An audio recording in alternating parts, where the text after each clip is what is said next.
podcast, aiming to spread awareness on mental health by sharing the real-life stories of those who've experienced it firsthand.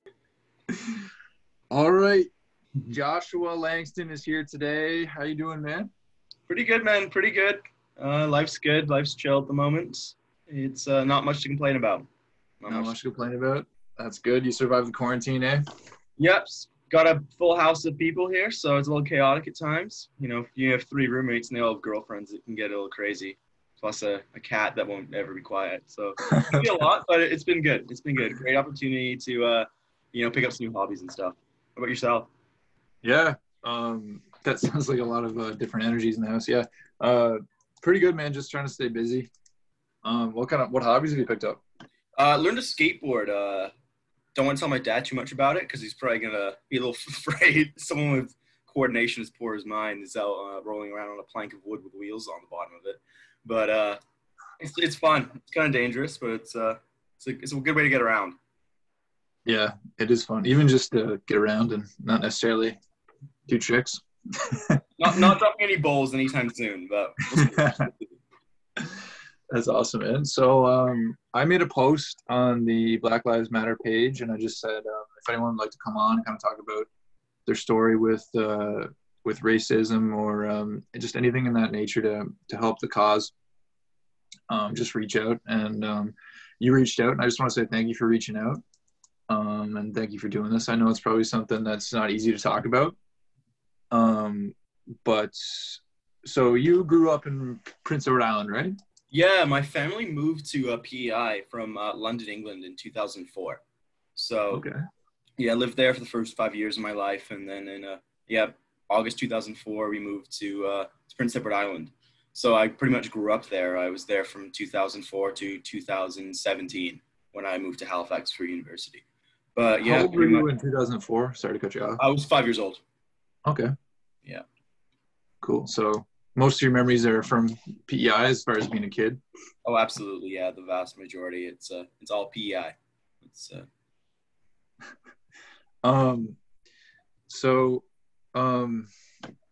We talked a little bit before, I just wanted to touch base before we recorded, but I guess you kind of experienced a lot of different things growing up here in PEI. So you can start wherever you want, but I think absolutely. It's probably important to share these things. Mm-hmm. Well, yeah, thanks for the opportunity to share it. You know, it's not really a perspective that gets shared as much as you'd expect it to be. But I now, with current events, people have their eye on it and people are listening more. So, to have the opportunity now to share and when people are, ready to hear this kind of stuff is excellent. So, yeah, my hope is just like if I have kids one day and they look as dark as me or if they look darker than me or anything, they don't have to deal with like similar problems. And all black kids around the world. I hope, one day there's a time when they don't have to go through a lot of the stuff that I did. So really my story began, my grandfather's Nigerian and my grandmother's from Guyana. So, my mother's pretty dark. They grew up in the UK and there was a lot of racism even then. And, and then they moved to England. My father is white, my mother, she's black. So, she still deals with racism to this day. And, it kind of translated to us as well, her 3 children. So I have a twin sister named Ellie and a younger sister named Amelia.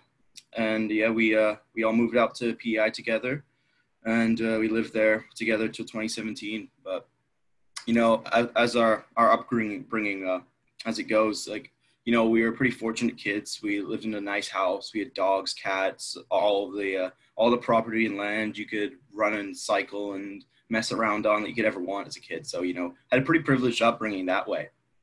It was just when problems with racism started would have been, the first time would have been, we would have been still living in England when I would have been about 4 or 5. I'd have friends that would make comments that I wouldn't really understand. Like, these are stories I don't even remember. This is coming from my mother.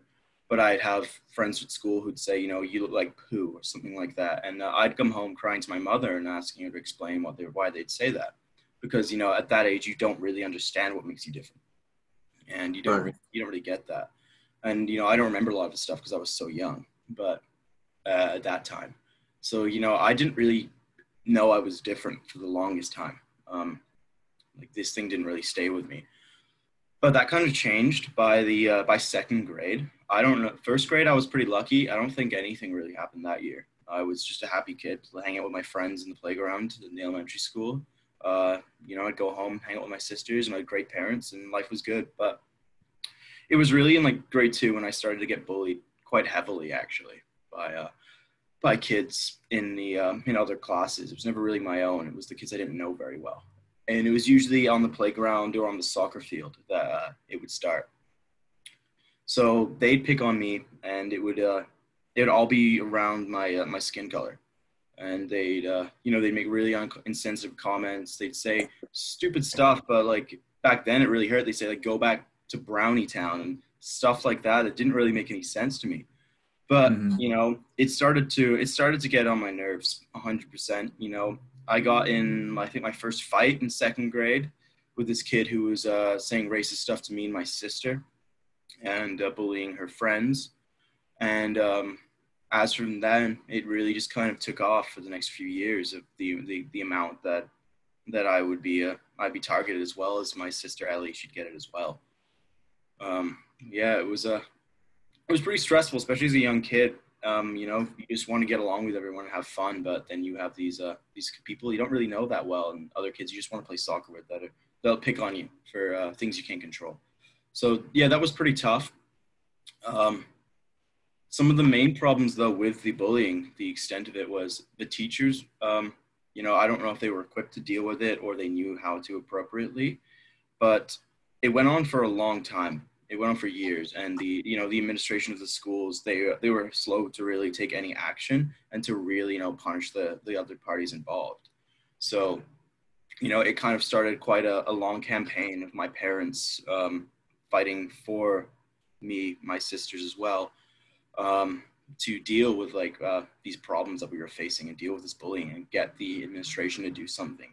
And, it got to a point and it got so bad. I was in 4th grade and they considered moving us to a different school in Stratford, which would have been a 35-minute drive from our house in Blooming Point, just so that, we wouldn't have that fear of being bullied constantly. And, it did take a toll on me at that time. Absolutely.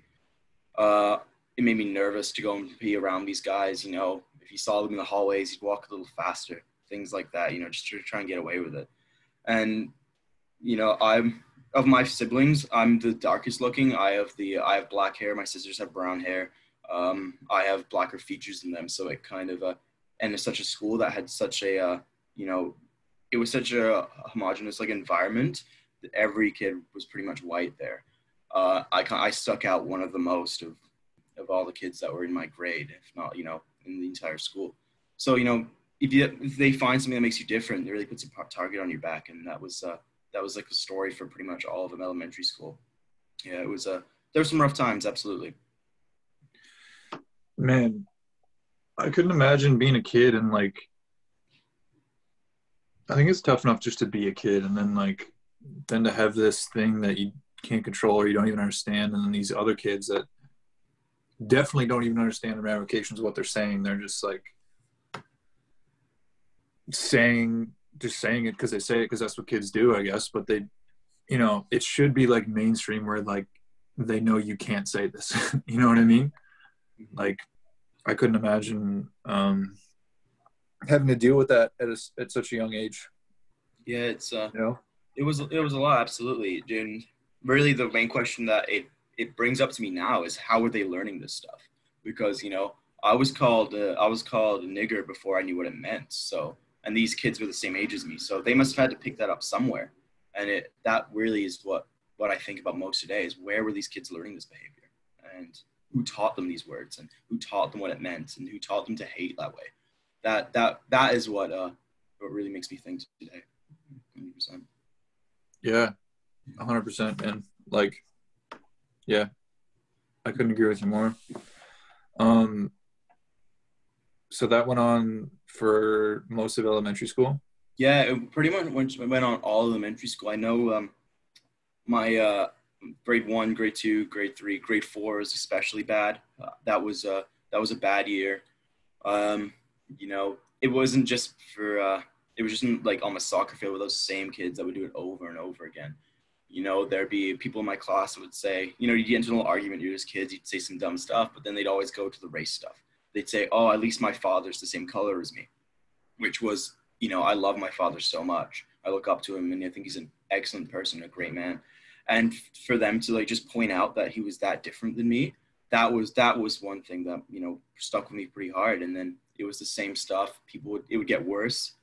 You know, they'd learn new vocabulary. It wasn't like, "Ha, you look like poo" anymore. It was just like nigger, nigger, nigger, stuff like that. You know, it got a lot more aggressive. You know, it would happen if I'd be playing badminton at lunch in the school gym. It happened once there. Kid would run by me in the I think it was grade 5. Kid just ran by me and yelled at me for no reason. So it really it starts to take a toll on you, because that had been, you know, 3-4 years at that time of, you know, it wasn't every day, but, you know, I could expect it pretty much. You know, I'd go to school and I'd wonder, geez, is this going to happen today? And so, you know, it's a lot to deal with, especially like as a young kid. And it went on grade 5, grade 6, same stuff. I mean, by then, the administration started to do a bit more after being pressured by my parents. You know, I know my father went and with me once and tried to talk to someone in the school board about it. And it didn't go very far at that time, but they then wrote a letter to them.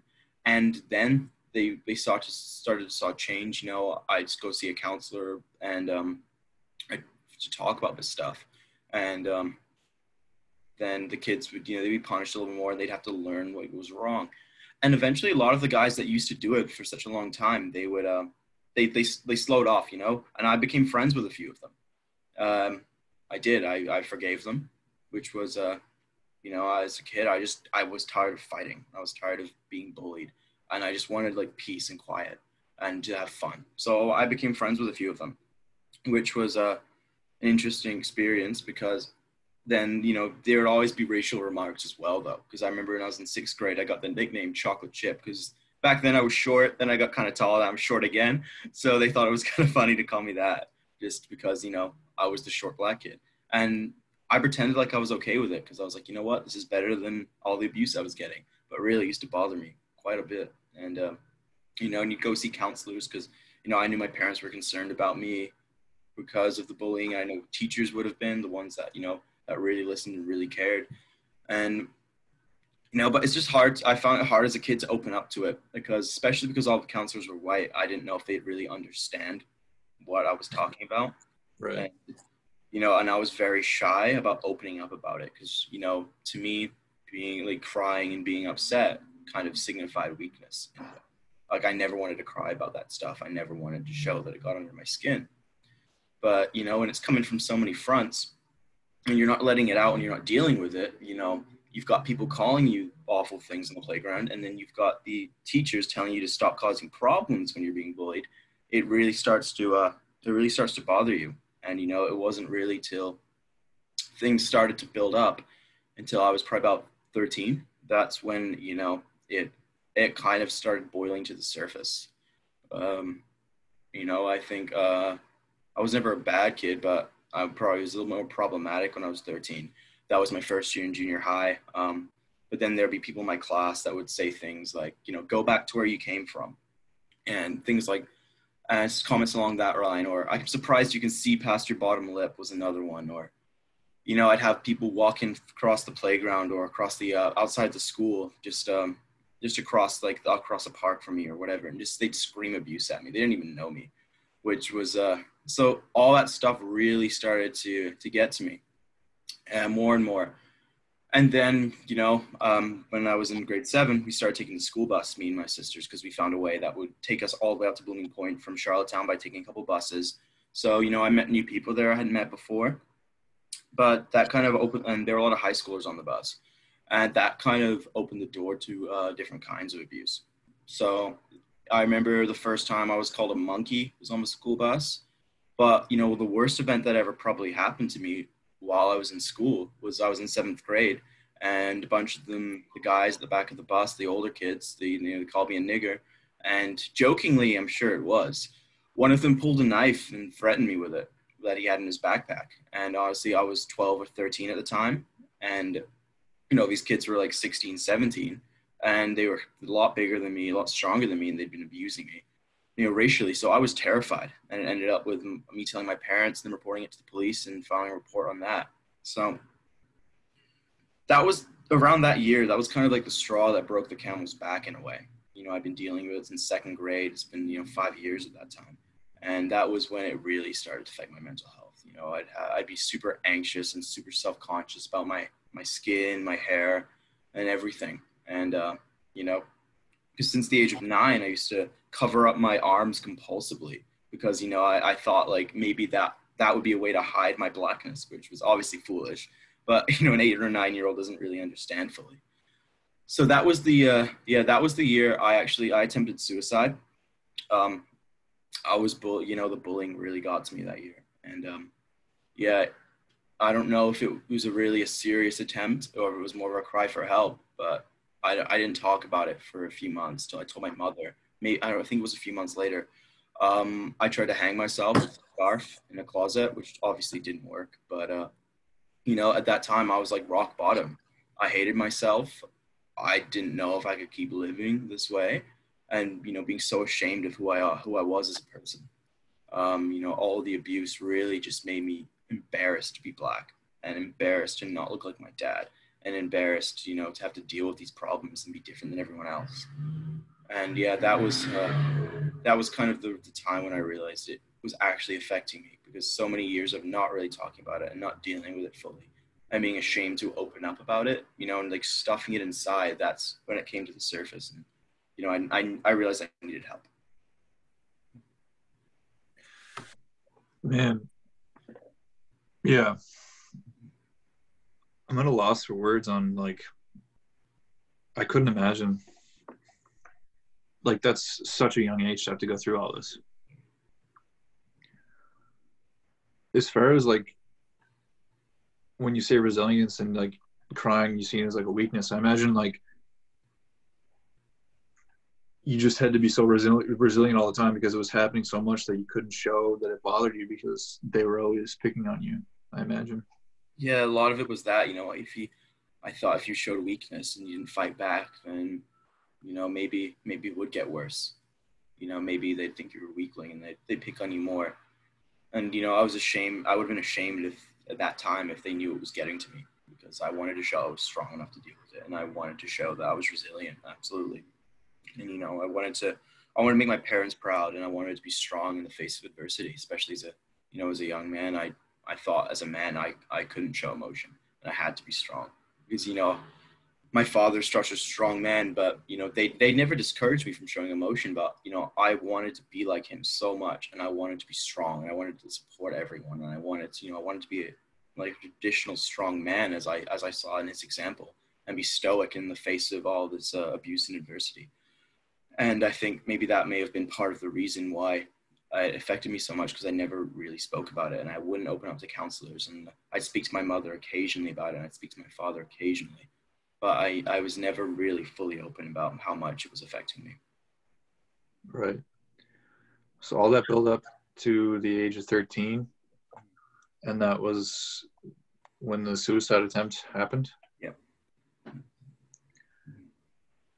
Were you able to, like, process?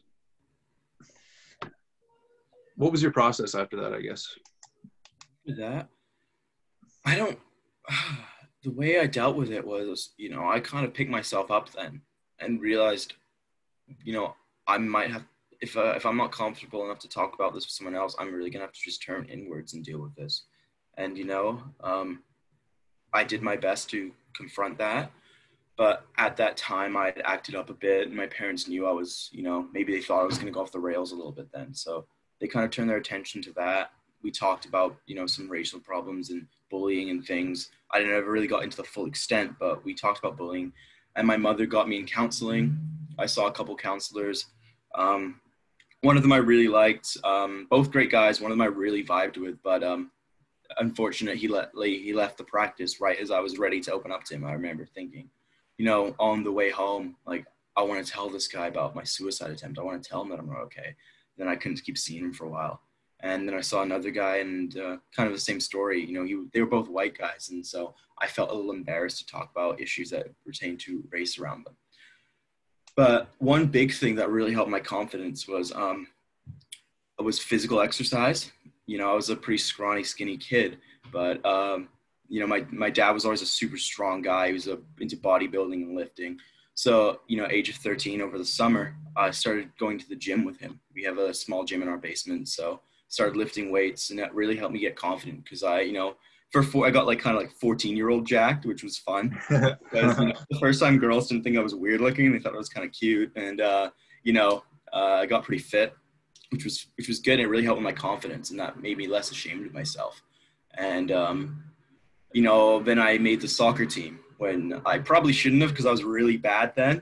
I made the Stone Park soccer team, which was which was huge though for me at that time because I felt a new group of friends, like all the kids that were super good at soccer, and I'd play with them, and I was on the team, and I felt like camaraderie with them, and that was kind of the way up for me was grade 8. That was a good year for me, and I got some great friends, and the administration at Stone Park was excellent. I have an enormous respect for Norman Beck, who was the principal there at the time. I don't know if he still is. I'm not really in the loop there. But, when I had issues with racism then, I'd have great friends that would help me deal with it, and friends that would confront people. And then the administration would be like, no nonsense with it. They would, they'd snuff it out when it happened. So, getting that support from home, and then getting fit and having an outlet for frustration, and having a great support network, one like I never had before, really helped me come out of that dark place that I didn't really talk about. And, that really started my trajectory upwards to a better place. And yeah, I'm very thankful for those opportunities that I got that year. That's awesome, man. That's really great to hear that the administration was all over it. Yeah. And that you found friends and connections and support. And then, of course, like the confidence that comes with being fit and stuff. Absolutely. Made a big difference. It's always, that turning point. It seems it can go either way, but it's always awesome to hear when people go the right way. But did you end up going to counseling after this? Like, I'm sure there was lasting effects from everything you went through. Absolutely. I've never been back to counseling since then, but it's kind of the events of today, after the murder of George Floyd, and the discourse that's kind of emerged from that and that event, where now Black Lives Matter and racial issues and racialized violence are very much at the forefront of people's minds, that I've really been thinking about it a lot more, because you see a lot of posts on Instagram and Facebook about discussing these issues. And that made me look inward again in a way that I hadn't in a long time. Because I experienced racism, since then, of course. There were times when I was working, and there'd be times in Halifax after I moved, and, there'd be other issues with Black people saying that I'm not Black enough, and white people saying, I'm not white enough, especially being a mixed person. You get a lot of that, which, they affected me still, but not to the same extent. And really, a lot of the baggage I still hold definitely comes from that childhood trauma. And it was with all this discourse and with all the discussion and thinking that has been happening recently, and discussions with my mother, that I've become a lot more aware of things that still bother me to this day. So whether or not I go back into counseling for it or I continue speaking to her, I'm not sure yet. But yeah, it's definitely caused some lasting issues, and ones I'm really starting to understand today. Some things include eye contact. I'm very nervous making eye contact, especially with white people, because I don't know if I've been taught to think they're judging or taught to be ashamed. There's also, I talk to a lot of my Black friends, they feel the same way. There's shame in talking about your experiences with racism, like it's your fault or you're embarrassed to be Black. And that's something I still feel to this day. And that's one thing I'm really starting to unpack now with my mother's help. And, we've had conversations about that, and we currently are talking about it pretty frequently, Um, and yeah, just, self-confidence issues. I had pretty bad, social anxiety for a pretty outgoing person. I was very good at hiding it. And, working retail kind of helped me deal with that. And I got used to talking to people. But, there's always a time when you're nervous to go into a room, or, I realize if I'm dating a girl she's white or she's not black, I'm very nervous to meet their parents because I'm afraid of what they're going to think of me. So those are really some of the lasting effects that it's had. And, this kind of, this baggage that's kind of followed me around a bit. So there are a lot of remaining effects, and it's not just me that it affects. A lot of kids have it worse as their childhood, if they're, before kids really realize what they're doing is bad, and before, it's a crime for a child, person to do such actions. It's and now dealing with that is a new issue, but it's one I'm anticipating well that it's going to go okay, and I've got support, so I think it's going to be good. I'm happy to finally deal with these issues, but it's a lot of stuff that's never been examined. So I'm not sure how it's going to go, but I'm hopeful things will turn around and it'll be good for my mental health and good for my my conception of self, and that I'll be more comfortable with who I am after dealing with this stuff. That's awesome, man. I think every journey starts somewhere, right? Yeah. Yeah, man, I just want to say, like, thank you for sharing this. Mm-hmm. Like, thank you so much for sharing this, because, like, fuck, man, if this can help one kid that went through something similar that you did, like, be well worth it. Absolutely. That's kind of what drives me now to be an advocate for this kind of problem. My mother just got an article published about our family's experience on the front page of The Guardian, the PEI newspaper, which was amazing the other day. I've written an article similar to that. It's going to be printed in the Dalhousie Gazette, and I'm looking for another newspaper to publish it. And I'm working on a project with the Dalhousie Student Union and a Black friend of mine as an opportunity right now for Black people to come together and to be heard, like in a Voices initiative. So it's just for the opportunity for these people who may not get that opportunity normally to share their experiences, their racism, their poetry, their art, their music, so anything concerned with their Blackness. And it's not going to stop there. I'm not really the type who wants to be an activist. Being in front of a crowd and speaking is not really my thing. And I'm not an overly artistically well-versed guy, but now I think it's kind of my duty as a Black person who's been through this to help. I know a lot of people, they believe it's not the Black person's responsibility to initiate these discussions that educate people on racism, and I definitely agree with that sentiment. However, I've got the ability to do that, and I've got a time like no other. I mean, my mother talked about this. We've never really had a platform like this with so many ears willing to listen.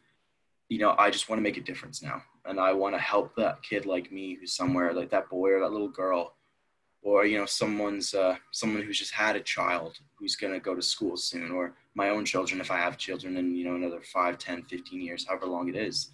I just want them to not have to deal with the same things to the same extent as me. So if I can make any kind of small difference, I think it's okay.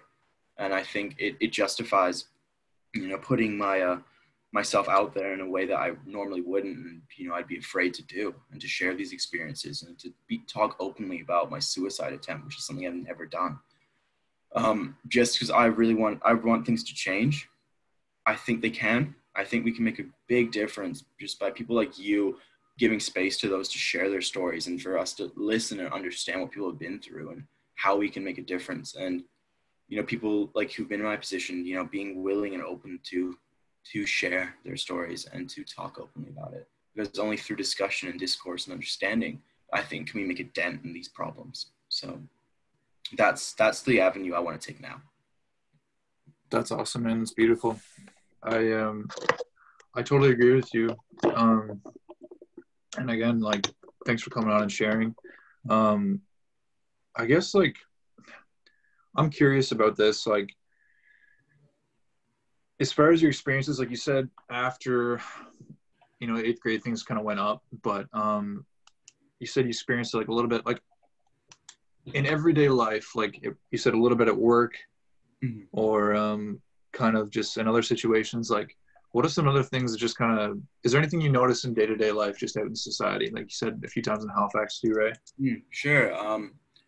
Well, yeah, there have been quite a few things. I know when I was working this one job, a couple times actually, the same car would drive by, which is kind of when I'd finish a shift at night.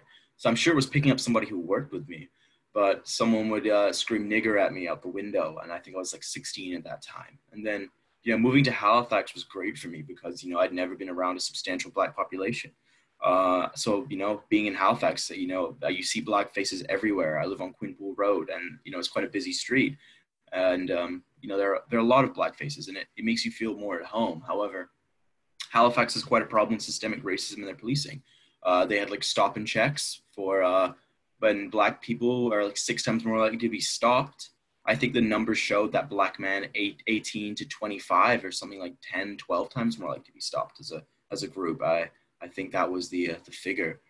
So there's quite a lot of systemic racism here. And then it's everyday things would be me and one of my friends who is he is mixed Arab and Russian. So he's quite dark. He's a very large guy with a big beard.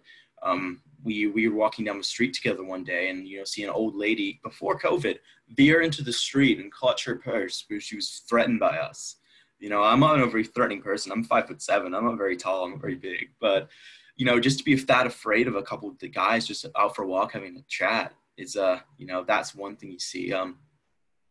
One of the larger events that's happened here, one of the most thought-provoking one that I've had and the most eye-opening. And one was I just moved here. I was in my first year of university, so this would have been 2017, and a friend and I were walking to a party, which then had got shut down. We were there quite late, and it had been shut down a little while before, if I remember correctly, and we were on our way back to where we were staying. And a police officer stopped us, and my friend who had a few drinks, quite a few more than me, was the police were questioning him and asking what he was up to and what we were up to. And the police officer and him were talking at the same time. And, the police officer was getting a little bit annoyed with him. So I yelled at him. I yelled to him as I'd walked a little bit further down the block. Aiden, just let him speak. And just let him speak. And then this police officer turned away from Aiden completely, directed all his attention towards me, came towards me very aggressively and was towering over me and yelling at my face. I just remember feeling spit in my face, like what I had said. He was saying, "What have you said about me? What are you saying? Do you have a problem?" Stuff like that. And I was like, no. I was just telling my friend to be quiet so you could speak. I just wanted him to be quiet so you could speak. And he went, "Oh, okay." And he went back to talking to my friend who had been the one who had been causing a bit of a scene in the beginning, which was, for me, it was the first time I'd really understood racism in the police force, because why else would he target me, the guy who's standing there quietly, who then asks his friend to be quiet so the police officer can speak? And I never really had that conception of the police before. I've seen things in the United States. Of course, the killing of Trayvon Martin was really the first one that really stuck with me as a 13, 14-year-old. I think I was that age then. And I didn't really expect that because, my father was a police officer for 20 years in the United Kingdom. He did royalty protection, diplomatic protection. He was just a constable walking the beat for the longest time. So, I had great conceptions of the police. I had great relationships with the police officer that was at my high school. He was a local community member, and my sister and his daughter played soccer together. So, I thought he was the greatest guy, and I never had any inklings that the police officers could be racist or that there could be systemic racism within the police. Not calling every officer a racist. I don't believe that, but of course there are problems within the system. And that was a very eye-opening experience for me. And since then, it's kind of, and seeing more things in the news and actually being aware of this, as a Black person in Halifax, you kind of have this fear of the police, and I find in Halifax especially, the atmosphere with the police is a lot different than it is back home in PI. I find in PI, lots of them are much more friendly and open and smiley and want to say hello to you. But here, you walk into a coffee shop, they glare at you, It's not even just me for being Black. I just find they're quite an aggressive group here. which has been echoed by a lot of people and has been proven by a lot of statistics and the practices that have come out. So I was pulled over once for a burnt out taillight driving one of my friends to the airport with my my best friend Patrick in the right seat, in the right hand passenger seat beside me. And we got pulled over. My Mazda, my taillight had burnt out, I guess, pretty earlier that day because I thought it had been working. But I didn't know why I was pulled over. I was going the speed limit. I had no tickets. I don't think I may have had a couple snow parking tickets, but that was about it. And so I was worried why they were pulling me over. But when, I saw the lights in my rear view mirror, I had no idea I'd be that afraid. I was hyperventilating and I kind of went into near like a panic attack. And I pulled over and I was saying, holy shit, trying to get my phone out to record it and to record the encounter. And I couldn't, I was too frantic. I was shaking. I couldn't manage my phone. So I had to have Patrick get his phone and, he filmed it. The police officer, though, he was very polite. He was very kind. I think maybe he recognized I was terrified because he was, over the top kind to me, which was something I very appreciate because he recognized I was that threatened in that situation. I was that afraid. And, that's I texted my mother after that and I was frantic. I was really afraid because at that time, you see in the news and especially in the States, there are police officers that are killing unarmed Black people, routinely. And you see it as well here with the recent, the recent killings of and suspicious events involving the deaths of Indigenous and Black people as well. And so, it kind of produces this fear, and it's very prevalent in the community. And that's probably the main area where I feel the effects today, and you notice racism 100%. So mostly like with the police and just that tension, the scared tension. You don't know what's going to happen whenever, you don't know what could happen. Absolutely. Yeah. You don't really, and you see all the statistics for stop and checks in Halifax and how we target Black people. And you feel the stares. Like I live across the street from a Starbucks, and to get away from my house and to have a different setting, I go and study there. I'll write essays there for my law classes or my sociology classes just to get a little bit of a change. And I remember once I had a police officer there. I think she was just walking around the city, and doing her patrols. But she sat there, and I could feel her. I looked up, and she was staring at me, and I was, Starbucks was full. And I don't want to accuse anyone of being a racist, but I just don't know why she was so intent in watching me. And I texted my roommates. I said, I'm in Starbucks, and this police officer won't stop staring at me. So I think, racism is pretty prevalent, and it's a real problem in Halifax. And people don't expect that because, it's an East Coast city. It's a small city, and it's a very nice place. But there's quite a history of racism here, especially with Africville, which is which was a Black settlement of, one of the oldest the oldest Black settlement in Halifax, in Canada. But, the city then moved a dump there and put a railway through it, and then moved all the inhabitants out, and then never gave them any land in the end to replace that. So this place does have quite a deep lying history of racism, and it does rear its head in many forms. And institutionalized racism in the police is one of them, 100%. Right. Mm-hmm. Yeah, it goes back to systemic racism, and I think that's what this whole movement is about. And even in Charlottetown, I was unaware, but during the protest here, there was a similar area. I think they called it the Bog. Mm-hmm. It was a Black community downtown in Charlottetown, which I was unaware that existed. But it just goes to show that, most people are uneducated. At least I was. I feel like a lot of people were too of the history. And yeah, man. I just want to say thanks for sharing this, and hopefully sharing this can help another. And I want to keep having conversations like this and educating others. And you've done that by sharing. So I just want to say thanks again. Thank you for having me on. I really appreciate the opportunity. And podcasts are such a great way to have long, nuanced discussion and to share thoughts and to and to talk and, you know, to really get into the meat of things. And, you know, having the opportunity is amazing. Thank you for being open to doing it. And yeah, I'd love the opportunity. So thank you very much. All right. Thanks, man. I really appreciate it. Have a great day. Hopefully things open up again. Maybe you'll make it back to PEI sometime. Fingers crossed. My dad's birthday is in a few weeks, so hopefully he'll be able to get across. But, you know, we'll see what happens. That'd be awesome. All right, man. Thanks a lot. I appreciate it. Yeah, man. Thank you very much. Have a good one.